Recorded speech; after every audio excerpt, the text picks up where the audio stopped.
out versus your expectations? I think I've done everything right. Choosing my walkout music to get, you know, my people in that type of, I don't know, mindset, cheering, chanting. I just had to take a moment before, you know, like I actually stepped in the octagon to just like be like, oh, this is my moment, you know. So it was a very proud moment for me coming from Liverpool as well. Very nice. Internet's going crazy right now, fans, media, everybody's trying to debate the score and, you know, what it was. Give me an idea, I mean, were you and your team scoring it round by round? You know, how did you have it going? What did you think when it came time to read the decision? Listen, it's a close fight. It was a close fight. People are going to want to say that he won it, and people say that I won. I couldn't care less, you know. I got the decision. It was a really, really close fight. He's the most trickiest fighter I've ever fought. I think he was shocked because he thought, like, I'm an aggressive fighter, and I am, but I knew against him I had to be very different and use all my smarts. So it was a hard fight, you know. Very close, very close. And lastly for me, I mean, you've been incredibly apologetic about missing weight, but you haven't really talked about it much. And I don't know if you didn't want to get into it before the fight, but you know, Dana was in here earlier and he said, listen, I'm not upset. He has an excuse. He knows what happened. There was a very good reason. I don't want to talk about it. That's for him to talk about. I mean, can you help us understand? I mean, I know some of it may be personal, but because I think everybody's just trying to understand exactly what happened, why you came in, you know, needed extra time and then missed by so much, you know? I think the thing is, mate, I'm not one to sit here and make excuses no matter what happened. I missed weight. I can't do anything about it. I missed weight.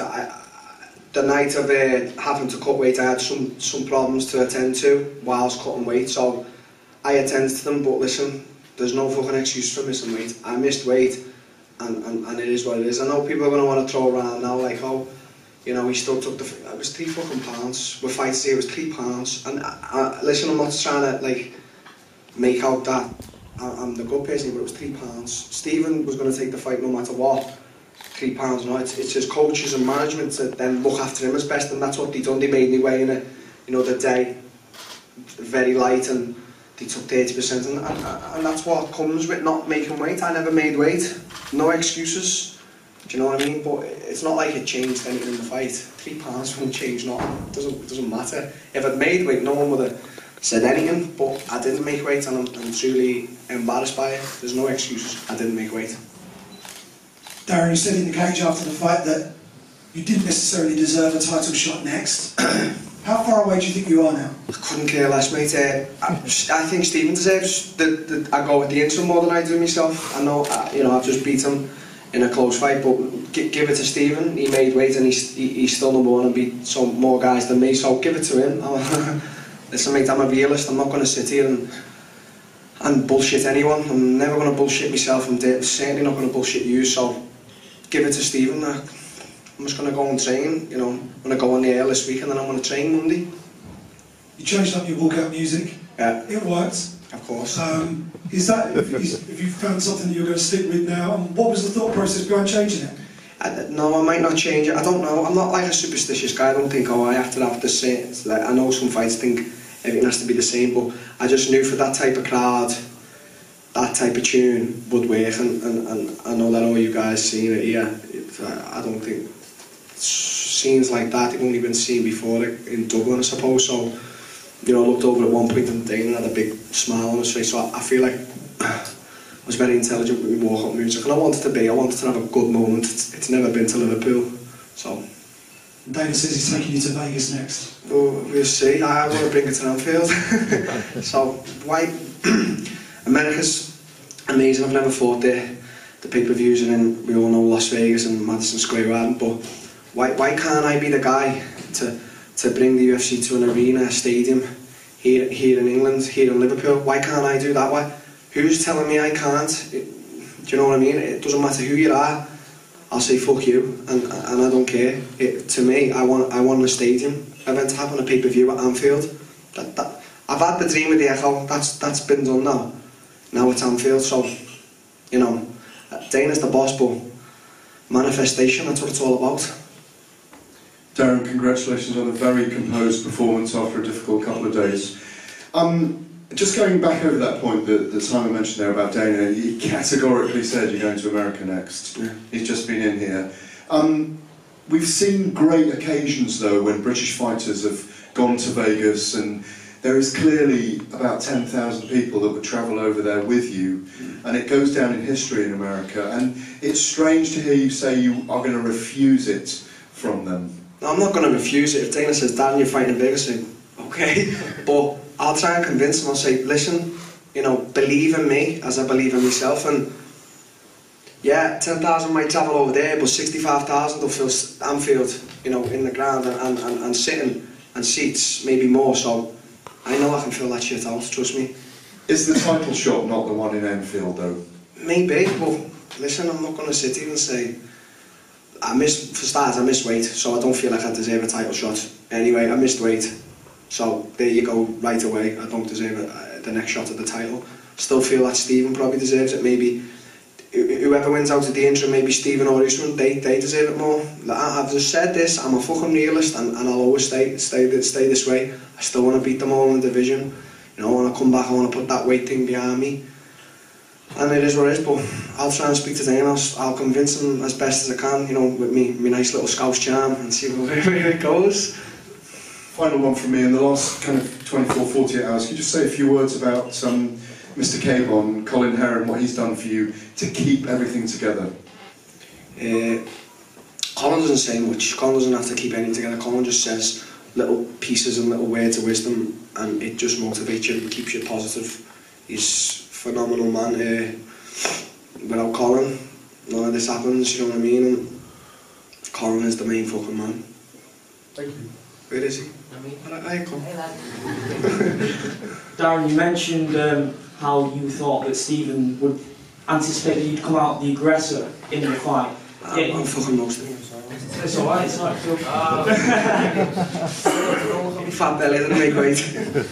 Yeah, so he anticipated that you would come out as the aggressor during this fight. Yeah. What actually happens is you outstruck him in a really technical stand-up fight. Is your goal, when you step into the octagon, to show how diverse you are as a martial artist every time you get in there? Good game plan, innit? I said I was going to finish him in the first, and through the rounds I could see him thinking, why isn't this little bastard running at me? And I had it all figured out. As much as it was me trying to figure him out and him trying to figure me out, it was crazy. It was Muay Thai versus karate. You know, he tried to take me down at one point, and I stuffed it with me wisdom and got back up. But I was trying to figure him out as much as he was trying to me. I was faking the left, but I wasn't throwing the left. I wasn't wasting no energy with it because I knew he wouldn't be there. He's so good with his head where he goes, and sometimes when I had him on the octagon, I'd open my hands up, you know, to make him think that I'm bigger than what I am. That's what I try and do. But listen, it was 5 rounds of each other. I said this, I put a tweet out there after a big cowboy, I said what a chess match it would be, and it was, because as the people said, everyone's debating on Twitter, you know, I'm not on Twitter, but I can imagine that I'm getting hated on for missing weight, and you know, 50% are saying him and 50% are saying me. I won the fight, I did win the fight, but it was close as ever. He makes guys, when he's at his best, Stephen Thompson, he really does make guys freeze up in there. The fight with Rory McDonald being a key example of that. Was that a fight that you studied going into this one? I don't study fights, mate. I study my opponent when I'm in there. That's what Colin's for, Mr. Carbon. When I get in there, I feel it and how it's going. If I felt like the finish was there in the first, I definitely would have went for it, but it wasn't. He's too fucking clever for that. Everyone who's fought him knows. Woodley's had 10 rounds with him. He's too clever for that shit. You can't lunge in on a guy like Stephen. He didn't hurt me with anything, you know. I think I poked his knee in the first with, like, you know, I tried to be do a bit of karate myself, but I'm shit at it, so but he's too clever for that shit. He's too, in the gym it's different, you know, we're not in a fight, but in a fight you've got to be very calm and collected, and I think I've just shown maturity in fighting years. Then I'm only 25, but I was very mature. He's 10 years my older. During the post-fight speech, I'm not going to repeat what you said, but you did say something along the lines of who is... Cunts. No, not that one. You said something along the line of who is Darren Till. Now, is the doubters out there, are they a key motivation for you in terms of rising to the occasion on events such as this? Yeah, no, I don't wake up every morning, you know, thinking who's a hater or this or what. Every morning I wake up, I want to do me coach proud and myself. Listen, I'm in this for myself. I start out as a fighter to be the best for myself, not no one. You know, when you hear fighters talking, they're like, my goals have changed because I've got a daughter and that. Well, you're wrong, mate. It's got to be for yourself. You've got to do it for yourself, you know, and I'm doing it all for myself. as much as I'm doing it for them people, it's all about me. And yeah, I fucking hate doubters. I hate them with a passion. I especially hate the fighters and that they doubt me. You know, I think every fight that fighter in the UFC that they went to predicted Wonderboy would win. Well, fuck you.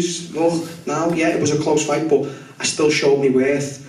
You know, maybe now just stop doubting me a little bit less. You know, and there's no disrespect to Stephen. I've just said I still think he deserves a title shot more than me, and I'll just beat him. But I just don't like getting doubted, and I don't want people saying this kid just come on the block and he thinks he's this and that. I don't. I just say I'm the greatest because I believe I am. That's all. With you continuing to stack up the wins in your profile, keep rising, you're undoubtedly going to become a role model. You probably are already a role model in the city. Your language is undeniably colourful. Do you feel like sometimes you might have to tone that down a bit? No, it's a word. It's just a word, right? It's expressive to how passionate I am. And you know, every time I'm going for interviews, Till, can you not say this and not say that? And I say, maybe, I don't know, and then it comes out like Tourette's. So. Do you not think that TV network stations are going to be like absolutely bricking it when they're all going to be coming into studios? No? Maybe, but they got a choice. They can have me on or not. It's no skin off my nose. I don't want to be a celebrity, or I don't. You know, you can give me an interview, you can't. I don't care. But it's just I'm just so passionate. For me, it's just I'm so passionate about it, and I don't think when you know I swear words coming out of me, I shouldn't say this. I'm just passionate, and that's what comes out of me. And maybe I might have to tone it down, but I'm not going to. Cunt. Oh, sorry. Hi Darren. One of the parts of the agreement for making the fight happen after you missed weight was you making 188 pounds just right before the event. Was it a challenge for you? Yeah, it was, because I've got the type of body. I don't know what it is.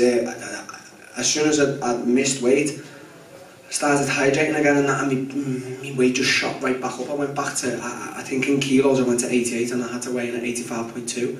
So that was the night going to bed. So last night I had to starve myself and not drink, and this morning, didn't I, Colin? I went and trained. So I went in the gym and done 45 minutes hard training to you know, this is how much I wanted to fight, but I'll say it again, I'm not going to stop. There's no excuse for missing weight. I'm truly ashamed by it. I don't like it. You know, I feel like my win could be a little bit more right now if I'd made weight. I'm taking a bit off. No matter what, win, lose or draw, I'm still taking a bit off because I'm ashamed by it. You know, I am a professional man, and as I've said, I'm a big guy for the weight, and I've got to get it more under control. And I've made weight before. I made 170. Like I had a coke before my last weigh-in, but just got to get it more under control now. It's just another thing, and you know, adversity, bad or good, I'll face it. Did you feel any inconveniences inside the octagon because of this 188 limit? Yeah, I did, but I just don't care. Honestly, I just do not care what happens. Honestly, I just don't care. When I'm inside the octagon, it's all blank. It's all different for me. Nothing affects me. Nothing affects me. So, yeah, I said to my coach before I was going, I said, "Oh, I've got an headache." I said, "I feel a bit tired." I said, "I don't feel, you know, the same." But when I'm in there, it's all that confidence that I've got, and I know I'm confident. So Darren, this is a big sports weekend for Liverpool, but you know, Real beat Madrid, and then Molly lost her fight, which almost made it so that all the expectations and hopes were laid solely on you. Was that something you were thinking about and feeling on your way into the fight? No, I don't care. I don't care. It's me who steps in there. It's not Liverpool football team. You know, it's unfortunate that in a debut Molly lost. You know, sorry about that. But, you know, it's an individual sport, and I was just going in there. And for me, whatever will happen, will happen. If I go in there in 10 seconds and Stephen knocks me clean out, then it's happened. You know, I'm not a guy. I don't care. I'll come back from it. I'll come back from anything. I know I will. I'm only young, and I've got the determination and grit to come back from anything in this world, no matter what happens. And in that fifth round, you know, you had a knockdown. It looked really close to a finish. Fourth. It's fourth round. Was it the fourth? Fifth? I've lost my head. What was going through your mind when you saw that? Did you feel like the finish was close? And yeah and no, because Woodley had him knocked down a few times. Stephen recovers very quick because he's very fit and this and that. Listen, this fight for me wasn't about finishing Stephen, it was about being more of a smarter fighter, which I feel like I was tonight. So 5 rounds, easy, wasn't tired. 5 rounds in the bank against, in my opinion, still the #1 in the world. He's, you know, just said that he just still deserves more of a title, an interim title shot than I do, so hats off to him. And as you mentioned, it was a very close fight, and we did actually see some very controversial scoring earlier in the night. Even Dana mentioned that he thought some scoring was very off. Were you at all worried once you were reading out the judge's decision that he would get it? If he was going to get it, he was going to get it. It's simple as that. If he would have got it, he would have got it. And if I would have got it, I would have got it. I said to him after the fight, I said, we need to do it again. And he said, yeah, definitely. And right now, you know, his coaches are probably in his ear saying that he won the fight. He's probably convinced himself. And, you know, I'm sure I'd do the same. But I won. I know I won.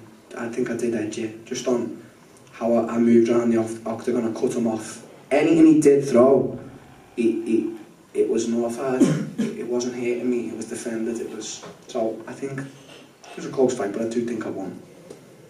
And finally, once you actually did get the win official, I mean, the stadium erupted. Yeah. It was hurting ears. Can you describe at all what the feeling was like to win in front of your hometown like that? Yeah, not right now, because you're just getting dragged from here, there and everything, and you haven't got a chance to breathe, you know what I mean? Like, I think later on in the week I'll be like, oh, I've just gone 5 rounds with the #1 in front of my hometown, and I'll look back on the interviews and the way the fans cheered. They're all my friends in there, you know what I mean? Half that I could see them, they were all my friends. So yeah, it's sort of one of them moments you have to live it when it's done. Right now it's all like that to me. And there's a lot of goods, there's a lot of ups and a lot of downs, you know. Obviously the down is me missing weight, but still, shit happens. Thanks. Darren, over here. You spoke obviously about the atmosphere tonight, but how do you stay calm in a situation like that? And do you block out the crowd? Were you aware of the crowd during the fight? Yeah, I was definitely aware, but as short as my career has been in MMA, when I was only a kid, I was off travelling all around the world on my own, you know, with my backpack, fighting anywhere I could.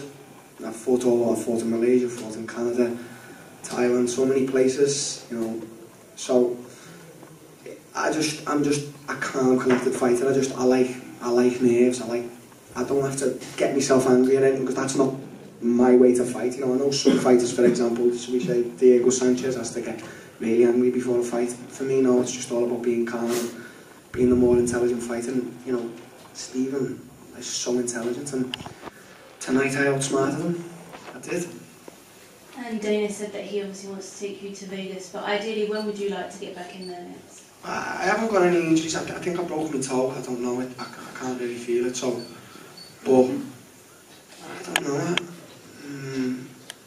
Soon. I want to fight soon. I don't know. I've just said I want to try and convince Dana to bring Anfield Stadium. So if I have to wait longer while he promotes or whatever.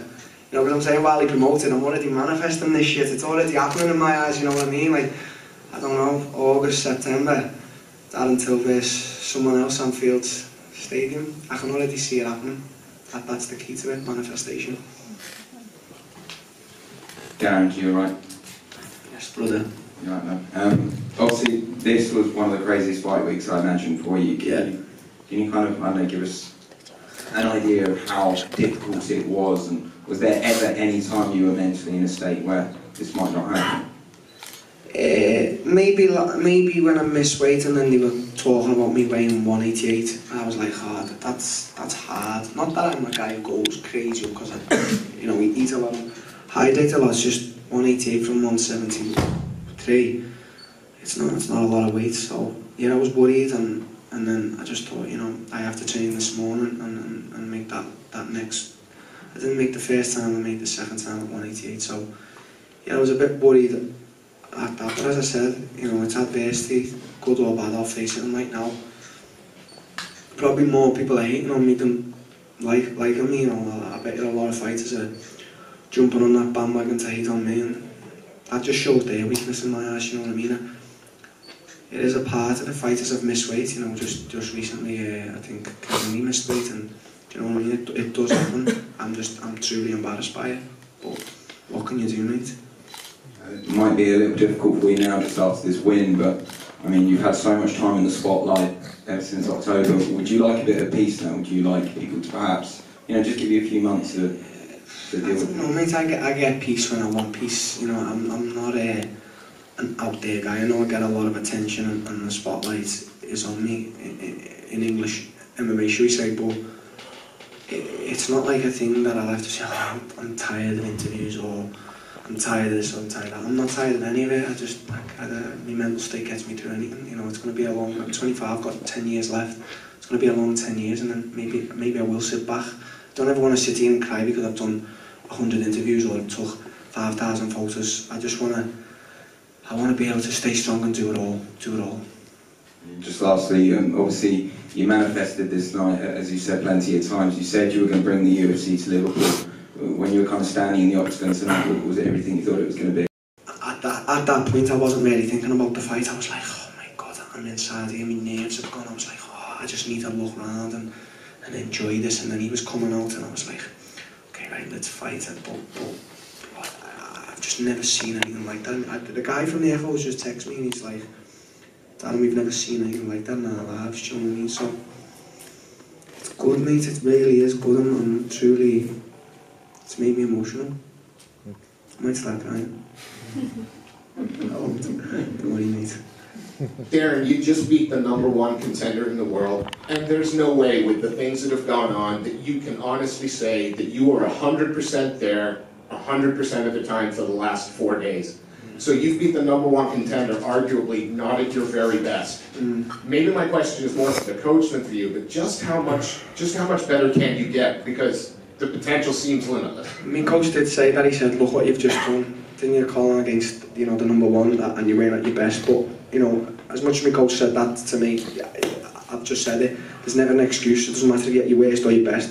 To me, the mentality I've got is, on fight night, no matter what happens, if I pull a knee or he pulls a knee or whatever, you break hand, the better man always wins, in my eyes. I don't want to ever leave a fight going, I should have won that, or I didn't win that because there was this problem or because this problem. Do you know what I mean? I want to leave the fight knowing, well, he beat me, he was the better man. That's the mentality I want to have.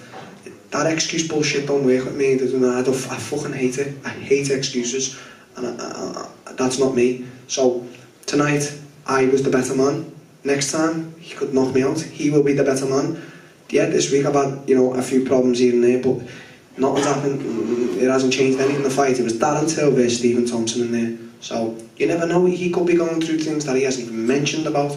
You just never know what's going on in someone's life, and there's no excuse. Tonight the better man won. Next time maybe Stephen might win, or I will win, but it will always be the better man in my eyes. Darren, for the longest time, Michael Bisping was the face of the UFC here in the UK. He carried the heavy water, so to speak. He's coming to the end of his career. Do you feel as though you can be the face of the promotion here for a long time to come? Yeah, that would be really. That's nice. That's nice that you're saying that. But I don't think of things like that. I think about being the greatest.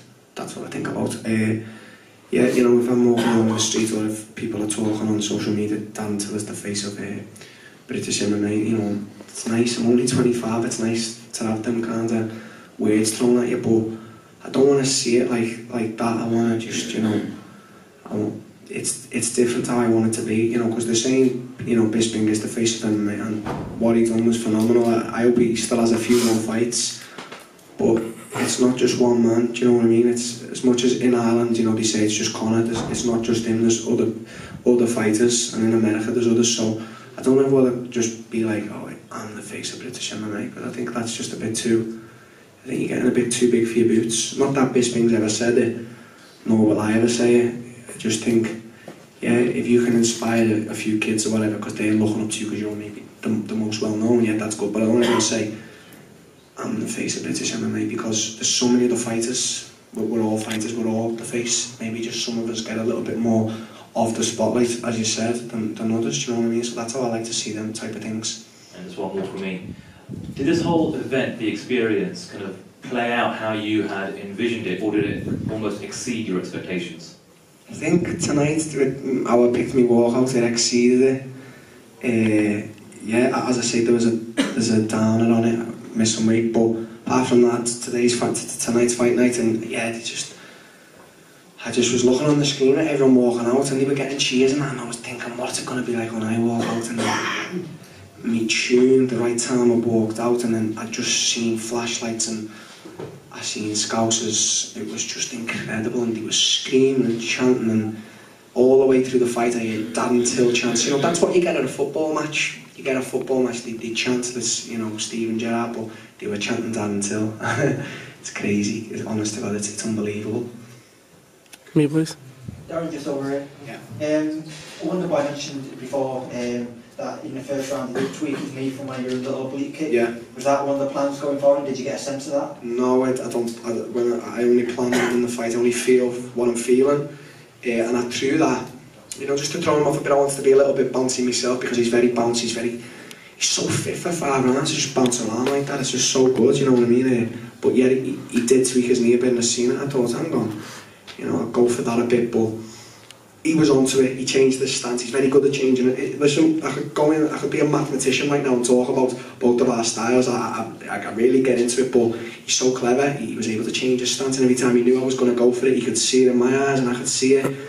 And it was, you know, one of them games, playing chess with each other. But the only difference with this fight was he was not expecting that. I knew what I was expecting. Very clever, so good with his kicks, angles, amazing, head movement. He thought he was going to get a 25-year-old who thinks he's huge and just lobs punches. Smart, Darren Till. Didn't work out that way. So with we've been with like Cowbon and like Cowbon's legendary status from many years ago, as you saw on the Fighting Pride documentary from back in the day. Do you think there is like a bit of a rebirth of Cowbon? I know you've got guys like Mike Grundy and stuff who were pretty much ready to be called up to the UFC. Do you think there's still like a bit of a rebirth with you guys? Yeah, I totally agree. For starters, Michael Grundy deserves to be in the UFC more than myself. That man is the most hard-working, honest man I've ever met. He's here right now. I'm not going to start crying, are you, mate? You know what I mean? But you baldy bastard. Sorry to everyone who's got bored here. But to just put it out there dead quick, he's just there for you. You know what I mean? Yeah, I was struggling to make weight on that night, and he was there. He was sleeping in the gym while I was back and forth, dealing with some problems, cutting weight. You know, he just does more than enough. That man just deserves to be in the UFC. I can't say it enough. You know, he could beat everyone in that division. He could honestly, I train him every day. He takes me down, he beats me up. But yeah, rebirth maybe because when I started, Cowbon was amazing. 7 UFC fighters they had in that gym. I was just looking, and I was just like a 17-year-old kid, and I was just like, I had Terry, the first sparring session I ever done, Terry dropped me with 2 body shots, and I was like, I will get you back. I'll get you back. But yeah, right now Cowbon is getting more recognition, well more than it deserves. It's the best gym in the world, the coach, the people. We are a team. You know, if you're not a team player in there, go somewhere else. We don't want you. You've got a bad attitude.